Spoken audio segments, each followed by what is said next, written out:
예수님께서 행하시는 일들을 보고 많은 사람들이 놀라면서 예수님께 모여들었습니다.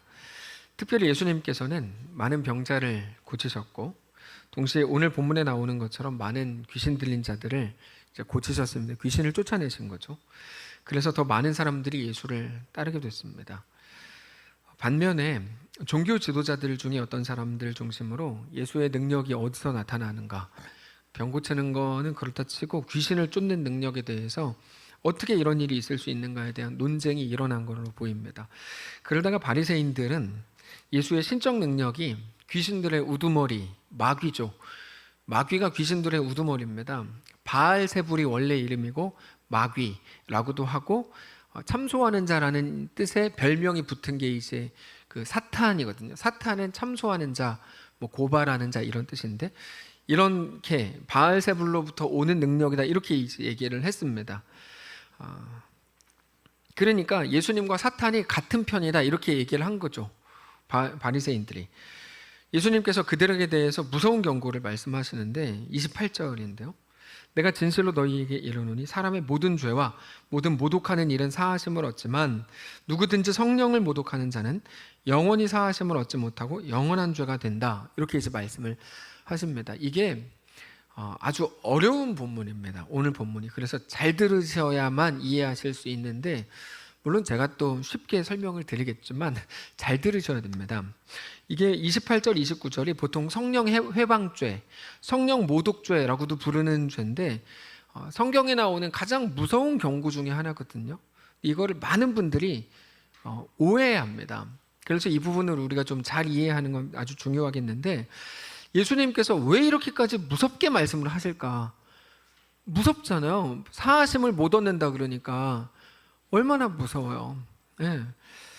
예수님께서 지금 성령 회방죄라고 하는 또 하나의 죄명, 또 하나의 율법을 만드시는 게 아닙니다. 이 부분을 우리가 잘 정리를 못하면 말씀에 대한 심각한 오해를 하면서 자가당착에 빠지게 됩니다. 그래서 우리가 하나씩 정리를, 오늘 본문을 잘 해나가야 되는데, 자, 우리가 복음을 기본적으로 잘 한번 생각을 해보십시다. 하나님께서 용서 못하시는 죄가 있습니까? 없습니까? 없죠. 없습니다. 하나님은 용서 못하시는 죄가 없어요. 이 말을 풀어야 되는데, 죄사함이라고 하는 것은 예수님의 피로 이루어집니다. 예수의 보혈로 이루어지죠. 그래서 예수님이 오시기 전에는, 구약시대는 동물의 피로 죄사함을 얻었죠. 일시적인 거죠.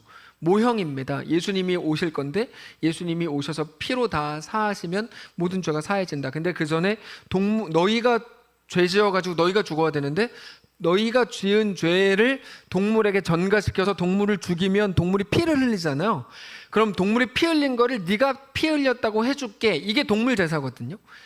결국에는 그건 모형이고, 예수님이 오셔서 피 흘리신 것으로 우리가 다 죄사함에서 흘리신 예수님의 보혈은 모든 죄를 씻고 우리를 모든 죄의 권세에서 자유케 하는 능력이 된다는 거죠.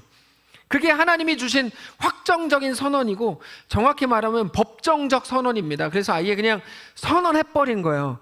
이제 그 효력은 우리 모두에게 나타납니다. 그 말씀을 알고 생각해 볼 때 오늘 본문의 예수님의 말씀이 더 이해가 안 되는 거죠.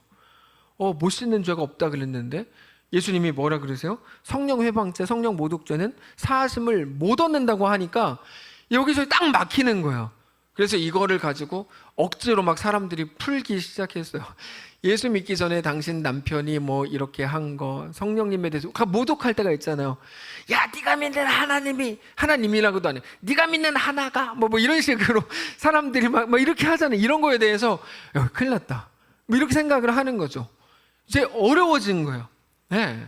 로마서에서는 모든 죄가 다 사해진다 그러는데, 오늘 본문에는 마치 사함받을 수 없는 죄가 있는 것처럼 보이니까 이게 뭐지? 이렇게 되는 겁니다. 이게 뭘까요? 성령 회방죄, 성령 모독죄라는 게 뭘까요? 정확히 말해서 성령의 사역을 거부하는 것을 말합니다. 성령의 사역을 거부하는 거. 성령의 사역이 뭐죠?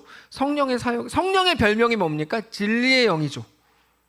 여러분, 우리가 아는 대로만 가시면 돼요. 성령의 별명은 진리의 영이세요. 진리를 깨닫게 하시는 영이라는 뜻입니다. 왜 깨닫게 하시죠? 은혜를 구하고 회개하고 용서받게 하시려는 거죠. 근데 하나님의 용서는 무엇으로 이루어진다고요? 예수님의 보혈, 예수의 피로 이루어집니다. 성령이 깨닫게 하실 때 그가 은혜를 구하고 회개하고 예수님의 보혈로 용서를 받게 되는 겁니다. 다시 말해서 성령의 사역을 거부한다는 말은, 성령이 깨닫게 하실 때 성령의 사역을 거부한다는 말은 유일한 구원의 길인 예수님의 보혈, 그 은혜, 긍휼을 스스로 거부하는 겁니다. 당연히 구원받을 길이 없죠. 당연히 구원받을 길이 없죠. 너 이거 물 마셔야 목말라 죽지 않을 수 있어. 근데 아니야, 난 안 마셔도 살아. 그거는 말도 안 되는 거죠. 그런 얘기예요. 그렇게 되면 오직 예수의 보혈로만 죄사함을 받을 수 있는데 그가 그거를 거부하기 때문에 그는 용서받을 길이 없게 되는 거죠. 여러분, 쉽죠? 어렵지 않아요. 은혜를 누리고 용서받을 수 있는 유일한 통로를 스스로 차단하면 여러분, 그 사람은 용서받을 길이 없죠. 용서받을 길이 없어요. 용서는 무엇을 통해 받습니까? 예수의 피로 받거든요. 그러니까 예수의 피를 믿는데도 네가 어떤 죄를 지으면 그거 용서 못 받는다, 그런 말이 아닙니다. 성령 모독죄라는 말은 그렇게 풀면은 이제 자가당착이 되는 거예요. 그런 말이 아니고 예수의 보혈로만 너는 구원을 받는다, 그거거든요. 그래서 그 앞에 있는 사탄 나라 이야기를 말씀을 주세요.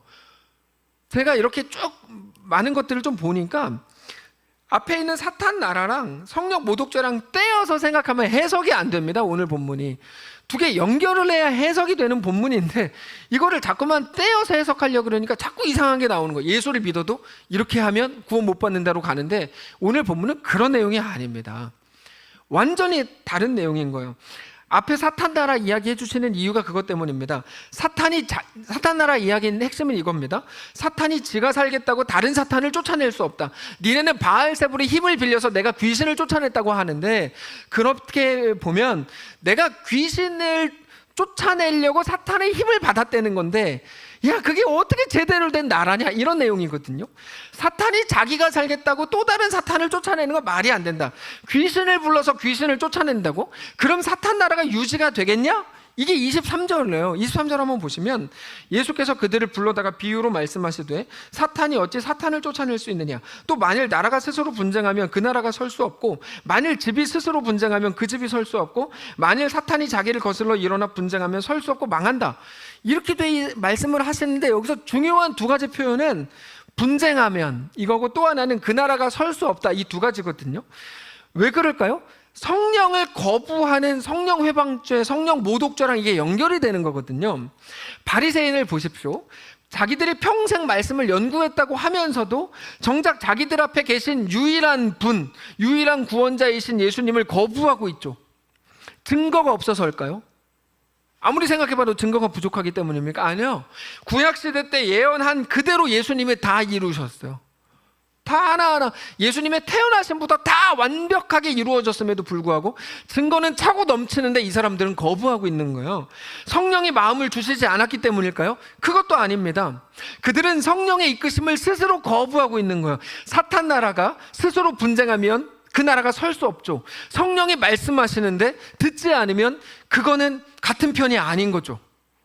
편이라고 표현하니까 이게 좀 유치한데 하여튼 같은 편이 아닌 거죠. 네. 그러면 그들은 사하심을 얻을 길이 없죠. 이게 이거예요. 예수님이 그거를 말씀하시는 겁니다. 사탄 나라도 스스로 분쟁 안 한다. 양은 목자의 음성을 듣는다. 거부하지 않는다. 양이 거부하면 그건 양이 잘못된 게 아니라 그 목자의 양이 아닌 거다. 이런 얘기입니다. 이런 얘기예요. 바리새인은 어떻습니까? 성령의 이끄심, 수많은 증거들, 그 모든 하나님이 주시는 마음들에 대해서 거부하는 거죠. 그러면 답이 없죠. 답이 없죠. 예수의 보혈로 씻을 수 있는데 예수의 보혈을 말을 해도 믿지 않죠. 그게 성령의 사역으로 회방하는 성령 회방죄입니다. 그러니까 당연히 구원 못 받는 건 죄 사하심을 못 받는 건 말할 것도 없이 당연한 거죠. 이거는. 자, 사람의 모든 말과 모든 행동과 모든 결정과 선택은 반드시 그 사람 속에 있는 믿음이 반영된 결과입니다. 지난주에가 잠깐 말씀을 드렸죠. 그래서 누가 어떤 말 한 거에 대해서 별로 실망하지 마세요.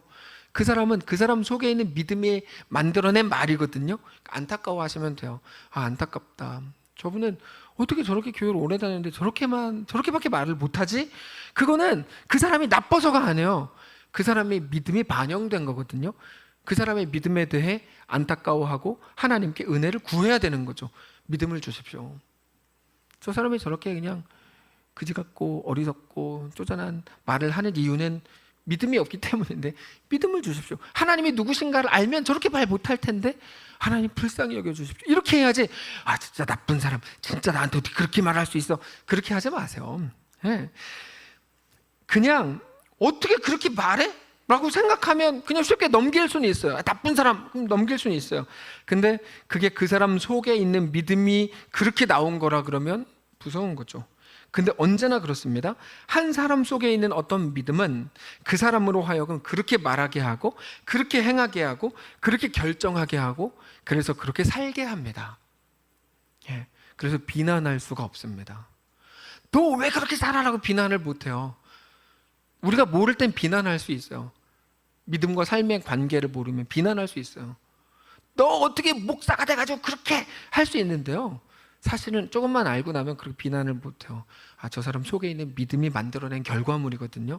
그냥 안타까워하고 그냥 주님 저 사람을 불쌍히 여겨주십시오. 기도하는 게 전부인 거예요. 믿음이라는 게 항상 그렇습니다. 사람은 믿음을 절대로 거스를 수가 없습니다. 절대로 못 거스릅니다.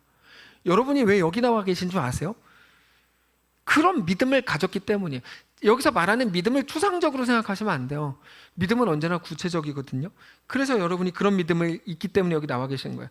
결국 오늘 본문은 믿음에 관한 겁니다. 하나님께서 성령 안에서 우리에게 믿음을 주실 때 거부하지 말라거든요. 자, 근데 믿음이라고 하는 건 신념이 아닙니다.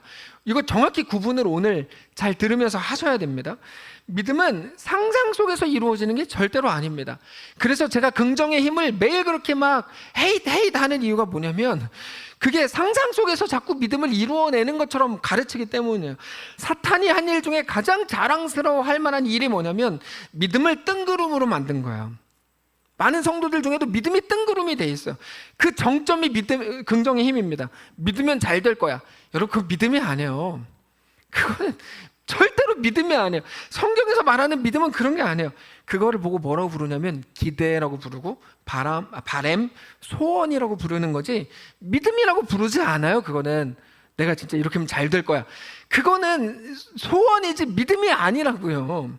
우리 예수님께서 뭐라고 말씀을 하십니까? 믿는 자의 능치 못한 일이 없다라고 얘기하시죠.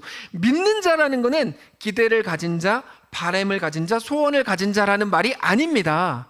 근데 자꾸만 믿는 자에게 능치 못한 일이 없다고 하면서 믿는 자라는 거를 네 바램, 네 소원이라는 것처럼 교묘하게 섞어서 얘기하니까 하나님의 말씀이 이게 다 앞뒤가 안 맞는 게 돼버리는 거예요.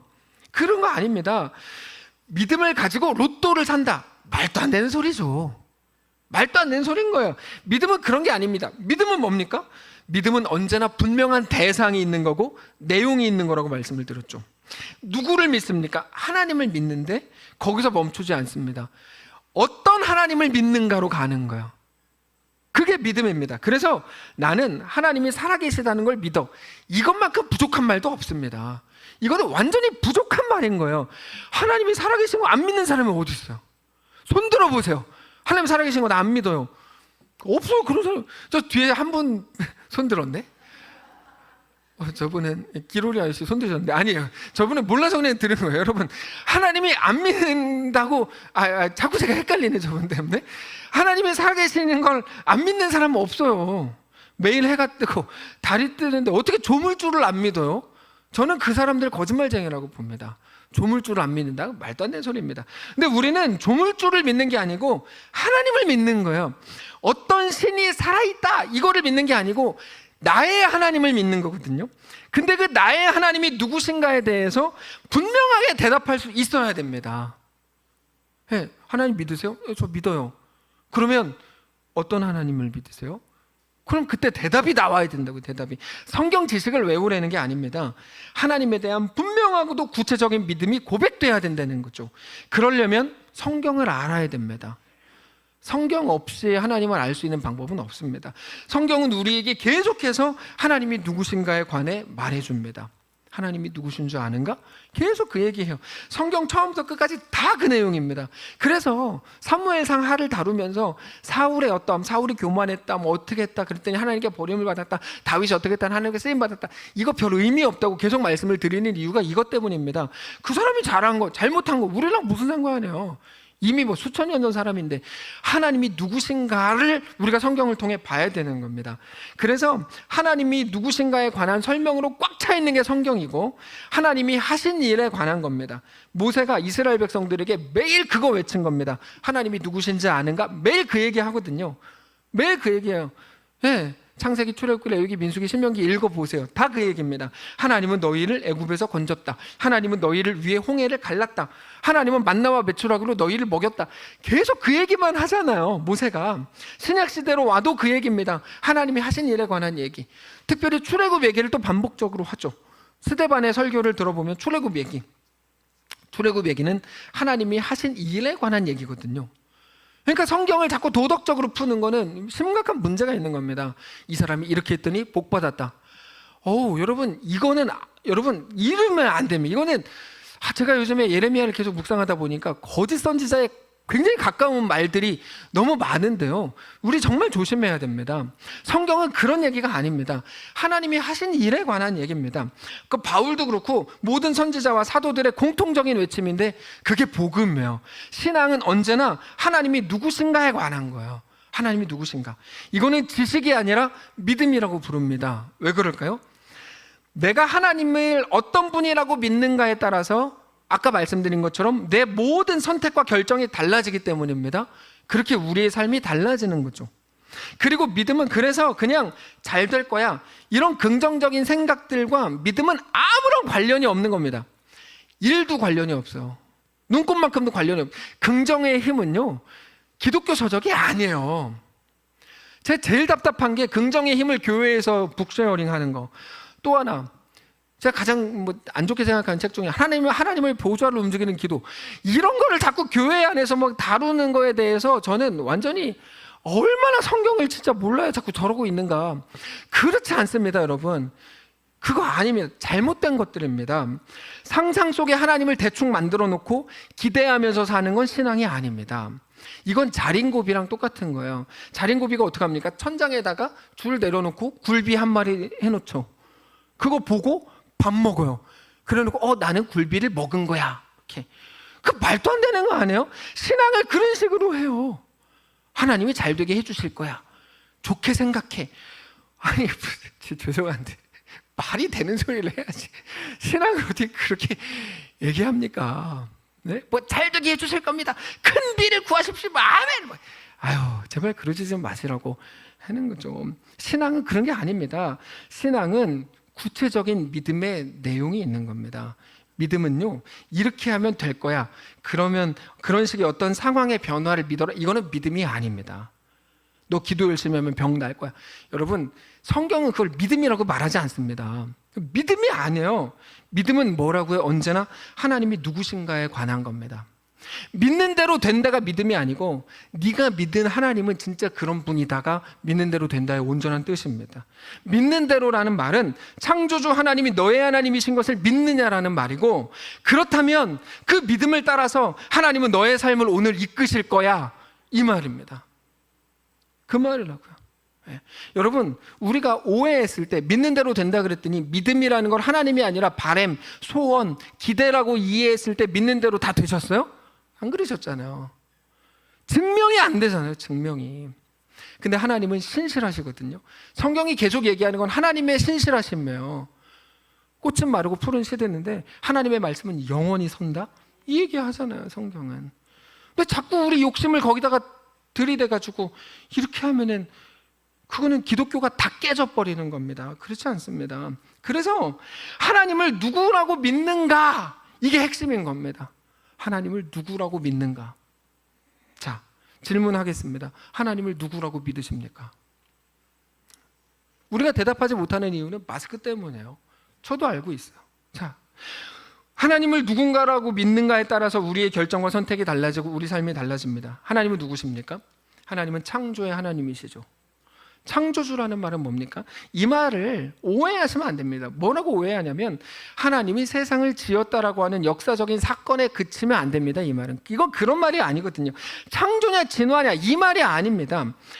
최근에 자주 말씀을 드렸던 것처럼 하나님의 창조라는 것은 없는 것에서 있는 것으로 부르시고 죽음에서 생명을 만드시고 불가능에서 놀라운 역사를 이루시는 것을 의미합니다. 그게 창조예요. 하나님의 창조. 그러니까 죽음으로 꽉 찬 것 같은 우리 인생에도 하나님은 생명을 주신다. 이걸 우리가 어떻게 바꿨습니까? 무엇을 해도 죽음이었던 너의 운명을 이제는 무엇을 해도 생명이 되는, 모든 것이 합력하여 선을 이루시겠다고 약속하신 하나님의 약속으로 이끌어가는 거죠. 이해가 되시지 않아요? 하나님이 창조의 하나님이신 것을 그러므로 믿는다면 어떻게 됩니까?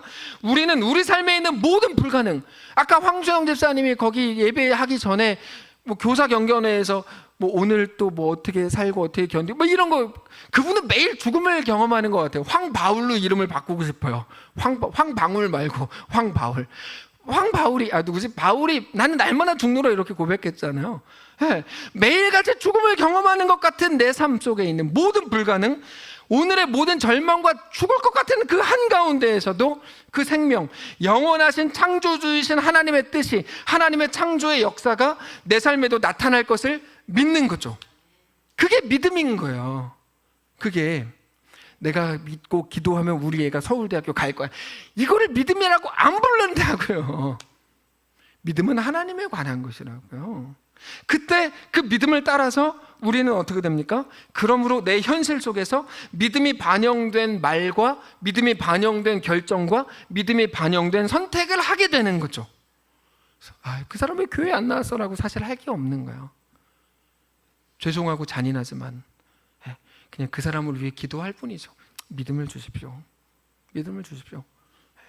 이게 무슨 말인지 이해하셔야 돼요. 그러니까 단지 기독교인이면 착하게 살아야지, 법 잘 지켜야지, 좋은 말 해야지, 이런 식의 어떤 윤리나 뭐 도덕이나 규범이 강조되는 게 아니라 말 그대로 진짜 믿음, 하나님이 누구신가에 대한 그 믿음이 우리의 삶에 나온다는 거죠. 나온다고요. 천국 가려고 계명 지키는 게 아니고 믿음으로 우리 삶을 살아내는 문제라고요. 제가 이번 주에 우리 교회에서 4통의 편지를 받았는데요, 신천지한테 무려 4통의 편지가 왔어요. 이분들이 요즘에 너무 열심히 하시는 것 같아요. 저분들 너무 열심히 하신다. 근데 좀 실망했어요. 제가 4통이나 보냈으니까 다 뜯어봤거든요. 너무 실망했어요. 왜냐면 예전에는 편지를 보낼 때 자필로 쓴 거를 복사해서 보냈어요. 근데 지금은 프린트를 썼어요. 그래가지고 열심히 살아줬다 얘네, 이렇게 생각했어요. 얘네는 진리도 없고 아무것도 없는, 사랑도 없고 진리도 없거든요. 열심밖에 없는 애들인데 열심히 살아신 거예요. 얘네한테 얘네도 끝났구나, 이렇게 이제 생각이 됐습니다. 마지막에 이런 문장을 얘네가 썼어요. 목사님도 회개하시고 저희랑 같이 예수님의 계명을 지켜 천국 갑시다, 이렇게 이제 썼어요. 그래가지고 제가 제발 뭔가를 좀 알고 덤벼야지, 계명을 지켜서 천국 가자고 하니까 뭐 회개하라고, 더 회개해야죠. 아멘, 뭐 이렇게 했는데 마지막에 나오는 문장 때문에 뭐 좀 알고 덤벼야지, 성경이라도 좀 읽고 좀 얘기를 해야지, 기독교인들을 유혹해가지고 빼갈 거면. 그렇죠? 뭔가 좀 알고 해야지, 알지도 못하는 것들 저렇게 하니까 좀 그랬었는데, 마지막에 쓴 그거, 무슨 계명을 지켜서 천국 갑니까? 말도 안 되는 소리죠. 믿음이라는 게 어떤 모양으로 우리 삶에 드러납니까? 천국 가려고 지켜야 된다. 그들은 그런 믿음으로 그렇게 말하는 거거든요. 근데 기독교 신앙은 그렇지 않습니다. 착하게 살고 윤리규범을 잘 지키고, 이게 아니고 우리 한계를 뛰어넘게 하는 방식으로 우리의 삶에 믿음이 작용을 합니다. 믿음을 가지면요, 어떻게 되냐면 그때 비로소 우리 한계를 뛰어넘는 결정을 한다고요. 그게 믿음을 통해서 우리 속에 일하시는 하나님의 방식입니다. 지난주에도 말씀을 드렸지만 하나님은 우리의 한계에 갇혀 계시지 않고 언제나 우리 한계를 넘게 하시는 방식으로 일하십니다. 그 사람이 어떻게 그런 결정을 했는 줄 아세요? 믿음으로 한계를 넘어서는 결정을 해보는 거예요. 그래서 엘리야가 갈멜산에 올라가가지고 이스라엘 백성들이랑 분의 대결하기 전에 물어보죠. 야, 니네가 여호와와 바알 사이에서 언제까지 머뭇거리겠느냐라고 물어보거든요. 머뭇거리는 이유가 뭐라고 말씀을 드렸습니까? 안정 때문이라 그랬죠. 안심, 안정. 안정은 루터가 얘기했다 그랬죠. 이 시대의 마지막 우상은 안정입니다라고 얘기했다 그랬죠. 신앙은 하나님을 믿는 믿음을 가지고 우리 삶을 살아가는 겁니다. 믿음의 반대말은 불신이 아니라 머뭇거림입니다. 신앙은 겁쟁이가 되지 않는 겁니다. 정리가 되시죠. 그래서 우리가 하나님을 믿는다고 하면서도 우리 한계를 넘어서지 못하고 있다면 그거는 죄송하지만 앞뒤가 지금은 잘 안 맞는 중입니다. 하나님은 우리를 홍해 앞에도 세우시고 넘실거리는 요단강에 발을 담그라고 말씀을 하시잖아요. 네. 제발 온실로 보내주세요. 저는 수목원에 그게 꽃이 되고 싶어요. 저는 동물원의 호랑이가 되고 싶어요. 하나님은 우리를 절대 그렇게 안 키우십니다. 저는 동물원의 호랑이가 가장 비참하다고 생각해요. 걔가 그거를 위해 태어났겠습니까? 네? 그냥 던져주는 거 몇 개 먹으려고 태어났겠어요, 호랑이가? 그렇지 않죠. 동물원에 갈 때마다 가슴이 아파요. 저 불쌍한 호랑이, 제 팔이 풀어줘야 되는데 몰래 나라도 풀어줄까? 근데 별 생각을 다 해요. 동물원에 안 가요. 그래서 동물원에. 네. 우리가 믿음으로 우리 한계를 넘어서는 결정을 할 때 우리는 거기서 하나님을 만나게 됩니다. 그분이 우리 하나님이라고 고백하는 거죠. 믿음은 정확히 그렇게 하는 겁니다. 그게 영적 임계점을 넘어서는 거라고 말씀을 드렸죠. 우리가 하나님으로 인해서 영적 임계점을 넘어서는 선택을 하면서 그때 우리는 비로소 하나님이 나를 입히는 분입니다. 나를 먹이는 분입니다. 나를 살리는 분입니다. 고백을 하는 거죠. 네, 이런 것들이 다 억지로 나오는 게 아니에요. 그래서 그렇게 믿음으로 오늘 한 걸음을 내딛는 겁니다. 여러분, 믿음은 되게 단순합니다. 믿는 대로 말하고 믿는 대로 결정하고 믿는 대로 사는 거죠. 사람들이 왜 그런 결정을 했어라고 우리에게 물을 겁니다. 너 바보야? 너 왜 그런 결정했어? 그럼 우리는 뭐라고 대답해야 된다고요? 나는 하나님을 믿어. 이 결정이 나로서는 하나님을 믿는 결정이었어.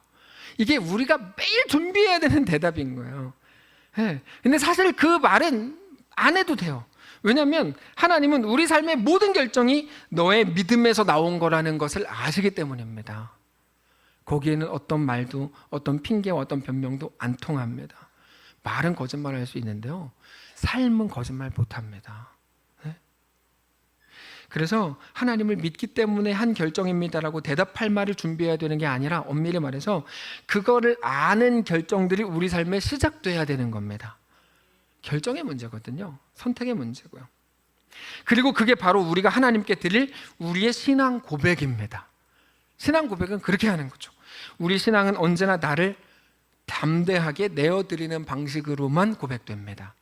말로 하는 게 아닙니다. 신앙은 삶으로 하는 겁니다. 나를 내어드리는 방식으로만 신앙이 고백됩니다. 그래서 세상은 우리가 지금 어떤 상황에 있는지, 사업이 잘 되는지, 실패했는지, 자녀가 좋은 대학에 갔는지 아닌지, 돈을 잘 버는지 못 버는지, 그가 건강한지 아픈지에 관심을 두고 그걸로 우리를 평가하려고 하는데, 성도는 그렇지 않습니다. 어떤 상황, 어떤 자리냐가 아니라 바로 이거예요. 거기서 나를 어떻게 하나님께 내어드릴 것인가의 문제라는 걸 아셔야 돼요. 우리는 지금 일어난 일을 어제의 나에 대한 하나님의 평가라고 생각하는 경향이 있습니다. 그래서 오늘 내가 잘 되면 교만해지는 거예요. 내가 어제 잘했으니까 오늘 복 받은 거라고 생각을 하는 거죠. 반대로 내게 어려운 일이 생기면 원망을 하죠. 내가 무슨 잘못을 했다고 나한테 이렇게 하세요? 따지죠. 이건 하나님에 대한 명백한 오해입니다. 우리의 삶은, 우리의 오늘의 현실, 우리 삶에 일어나는 우리의 모든 상황은 지난날에 대한 오늘 하나님의 평가가 아닙니다. 아닙니다. 언제나 새로운 도전입니다. 아니, 그럼 그 사람이 분명히 죄지어서 당하는 고난도 있지 않습니까? 맞아요. 이거 설명을 드릴게요. 그가 죄지어서 당하는 고난이 왜 없어요? 당연히 있죠. 성경에 나오는데 그게 뭐냐면 바벨론이에요.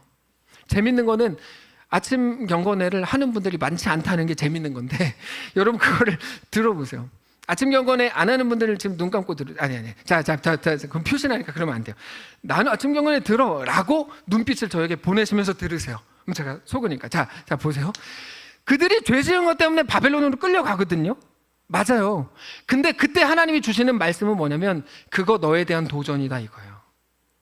죄 지어서 당하는 고난 왜 없으면 당연히 있죠. 당연히 있죠. 그거랑은 별개인 거예요. 그것마저도 너에 대한 나의 도전이야. 이게 하나님의 말씀이라고요. 언제나 새로운 도전입니다. 우리의 매일은 너 거기서도 예수를 믿을 수 있는가? 예수 믿는다고 고백할 수 있는가? 그게 뭡니까? 우리의 오늘인 겁니다. 잘 정리하셔야 돼요. 그래서 우리가 지난주일 오후 예배 때 말씀을 드렸던 것처럼 우리 모든 상황 속에서 나는 예수를 믿습니다. 그 고백을 우리는 해야만 합니다. 난 예수를 믿습니다. 모든 일들은 우리에게 늘 묻거든요. 너 그러고도 예수 믿냐? 너 그런 상황에서도 예수 믿을 거냐? 네 꼴을 봐라. 그렇게 도전을 합니다. 그래서 신앙은 언제나 우리에게 어떤 상황이냐라고 묻지 않고 너 그 상황에서 어떻게 너를 내어드릴 거냐를 묻습니다. 그게 우리의 삶이라고요. 부자냐 가난하냐가 아닙니다. 성공했냐 실패했냐가 아닙니다. 부자라면 부자로서 하나님 앞에 어떻게 살고 있냐고 묻는 거고요. 물 들어왔을 때 노져야 돼. 어부가 되십시오. 그럴 거면 아니 뭐 제가 뭐라 그러는 건 아닌데 뭐라 그랬잖아요. 죄송합니다. 근데 가난하면 가난한 자로서 하나님 앞에 어떻게 살고 있는지가 중요한 거라고요. 그래서 하나님이 모든 상황과 사람 앞에서 공평하신 거예요. 내 앞에 어떤 일이 일어났는가가 아니라 내 앞에 일어난 그 어떤 일 속에서 내가 하나님을 어떻게 믿고 있었는지, 그 순간마다 어떻게 결정하고 어떻게 선택했는지를 생각하는 겁니다. 그게 어떻게 믿었는지라는 말입니다. 왜요? 반드시 나의 선택에는 내 믿음이 드러나기 때문입니다. 하나님은 우리에게 너 어떤 하나님을 믿어라고 묻지 않고요, 우리 상황을 보고 우리 믿음을 확인하신다니까요. 그거를 예수님께서 이렇게 말씀하세요. 32절을 보시면 우리가 예수를 둘러앉았다가 여짜오되 보소서 당신의 어머니와 동생들과 누이들이 밖에서 찾습니다. 대답하시되 누가 내 어머니고 동생들이냐 하시고 둘러앉은 자들을 보시고 이르시되 내 어머니와 내 동생들을 보라. 누구든지 하나님의 뜻대로 행하는 자가 내 형제요 자매요 어머니니라. 35절에 분명히 말씀을 하시죠. 사람들이 질문했을 때 예수님께서 내 뜻대로 행하는 자가 내 형제고 자매고 어머니다. 이거는 이 땅의 가족들을 무시하라는 말이 아닙니다. 그런 말이 아니고 전혀 다른 거를 말씀하시는 건데요. 그래서 오늘 본문은 사실 앞에서부터 쭉 연결이 되는 거예요. 물론 액자식 구조라서 중간에 스토리가 하나 있긴 있는데 결국에 다 이어지는 내용들이거든요. 하나님의 뜻대로 행하는 사람이라는 게 어떤 의미일까요? 예수님을 믿고 그 믿음으로 그의 삶을 살아가는 사람입니다. 그렇게 하나님이 나를 먹이고 입히고 살리는 분인 걸 알고 믿는다면 그 믿음이 만들어낼 수 있는 삶이 있다. 그 삶을 살아라 이겁니다. 그거 거부하면 안 된다. 왜요? 성령이 가르쳐 주시는데 거부하면 목자가 내 목자가 아닌 거다. 그래서 이제 사하심을 못 얻는 논리로 가는 겁니다. 오늘 말씀이. 내일 아침 경건회를 통해서 말씀을 드리겠지만 내일 아침 경건회를 통해 말씀하실 거면 오늘 말하지 마세요. 내일 듣게. 지금 듣고 내일 또 들으세요. 우리가 예레미야를 묵상할 때 상당히 어색하고 익숙하지 않은 내용들을 자꾸 대하게 되거든요. 예레미야가 되게 재밌습니다. 굉장히 익숙하지 않은 내용들이에요. 우리는 이제까지 어떻게 배웠습니까? 부흥회만 하면 늘 이런 거 배웠어요. 빨리 고통을 없애는 게 기독교의 능력이라고 배웠어요. 기도하세요. 그래서 빨리 문제를 해결하세요. 큰 비를 구하세요. 이것만 계속 한국교회 안에서 배운 것 같아요. 근데 성경을 잘 보면 반대로 얘기합니다. 성경을 잘 보세요. 저를 보고 사기꾼이라고 하지 마시고 성경을 잘 보시라고요. 정반대로 말씀하세요.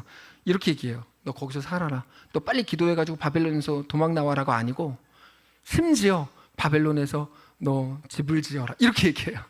바벨론 텃밭을 가꿔라. 거기서 결혼을 해서 아기를 낳아라. 무슨 말이에요? 바벨론에 살래는 얘기죠. 그럼 심지어 네 딸을 결혼시키고 네 아들을 결혼시켜라. 이렇게 얘기해요. 거기서 살아라. 너 거기 있는 거 어색한 거 아니다. 평안할 때 하나님 섬기는 거 누구나 다 한다. 나도 한다. 근데 고통의 때, 원하지 않는 상황이 반복되고 있을 때에도 그 속에서도 하나님으로 인해 온전한 평안을 누릴 수 있다는 것도 알아야 된다. 이 얘기가 예레미야예요. 보행자와 12장 5절이죠. 예레미야. 보행자와 함께 달려도 피곤하면 이렇게 에어컨 켜놓고 앉아있는데 졸면 이건 아니다. 하여튼 이렇게 보행자와 함께 달려도 피곤하면 어찌 말과 경주하겠느냐. 평안할 때는 무사하다고 생각할지 몰라도 네가 상황이 좋아져서 평안해지는 존재로 내가 너를 지었는 줄 아냐? 내가 너를 동물원에다가 두려고 호랑이로 만들었는 줄 아냐?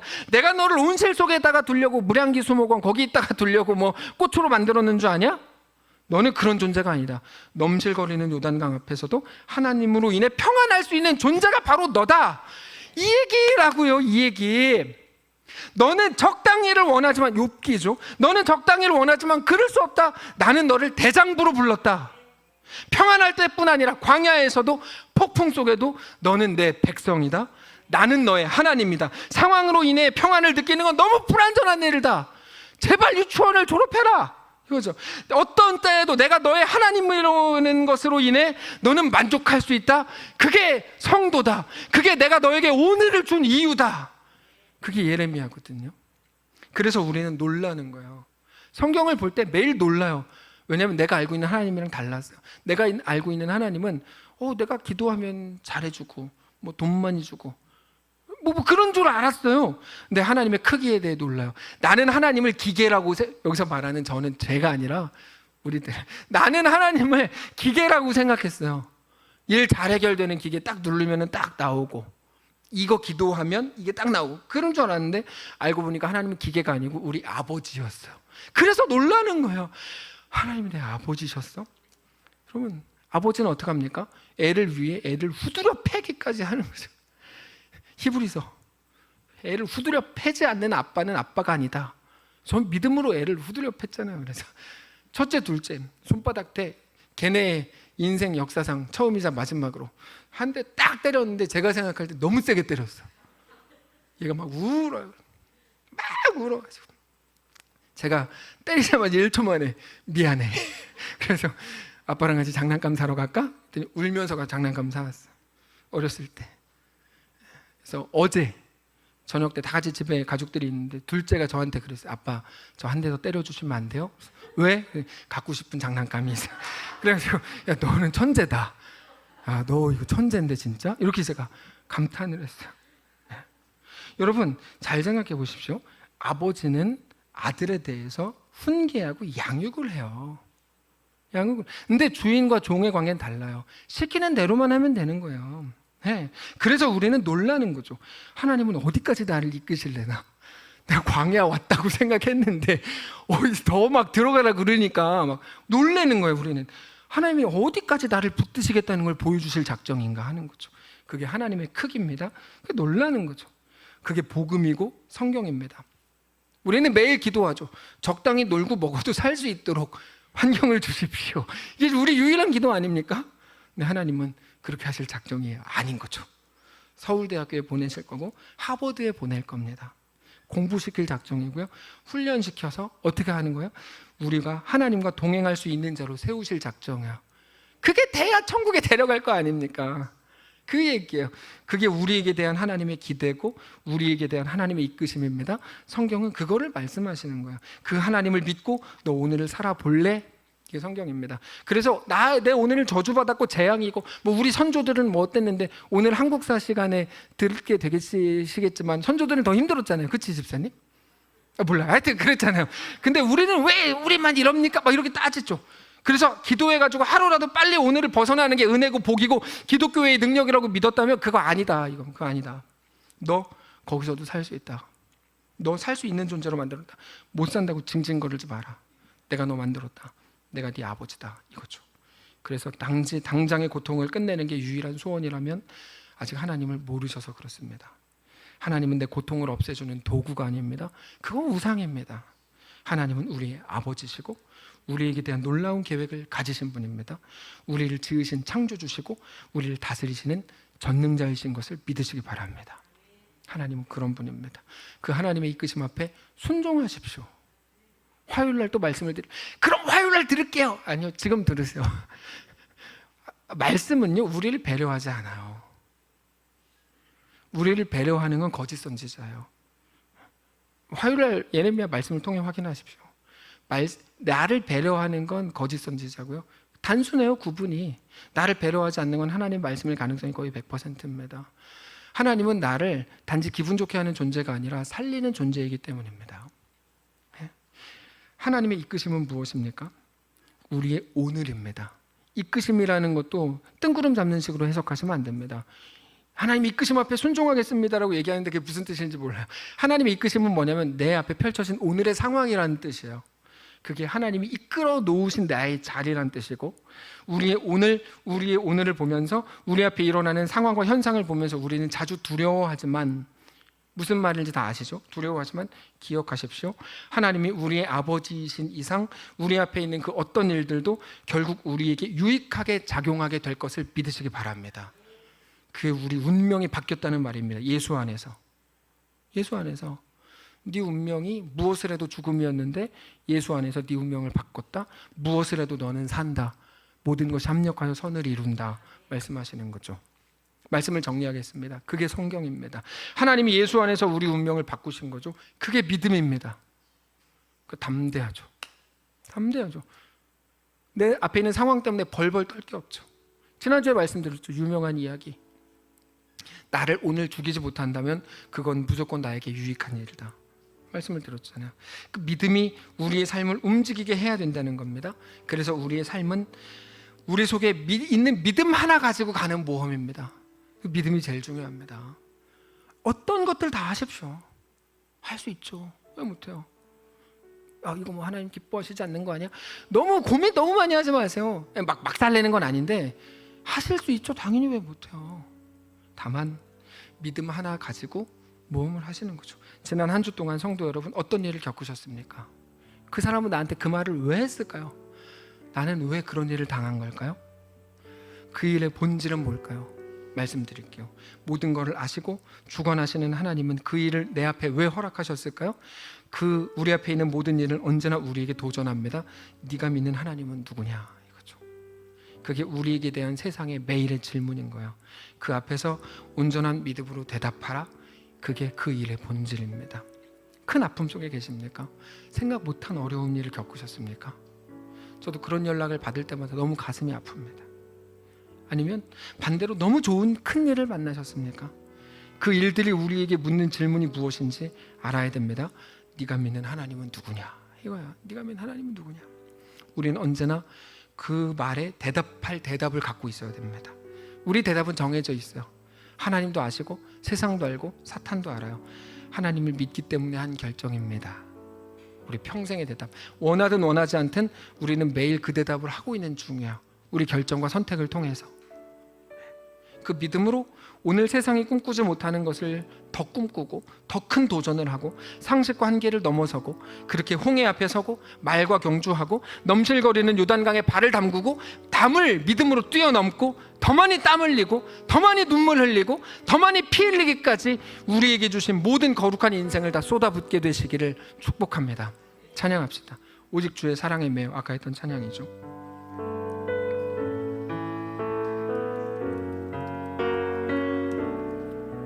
우리 믿음으로 고백합시다. 오직 주의 사랑에 매여 내용 기뻐합니다. 오직 주의 사랑에 매여 내용 기뻐 노래합니다. 이 소망의 언덕 기쁨의 땅에서 주께 사랑드립니다. 오직 주의 임재 안에 갇혀 오직 주의 임재 안에 갇혀 그 믿음으로만 가능한 일이죠. 찬양합니다.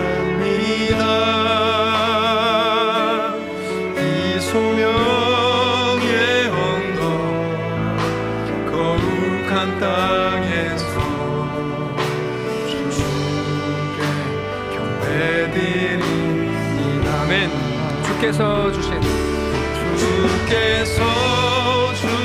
모든 은혜 나는 말할 수 없네. 내 영혼 즐거이 주 따르렵니다. 주께 삶드립니다. 눈 감고 고백합니다. 주께서 주신 모든 은혜, 주께서 주신 모든 은혜 나는 말할 수 없네. 나는 말할 수 없네. 내 영혼 즐거이 주 따르렵니다. 내 영혼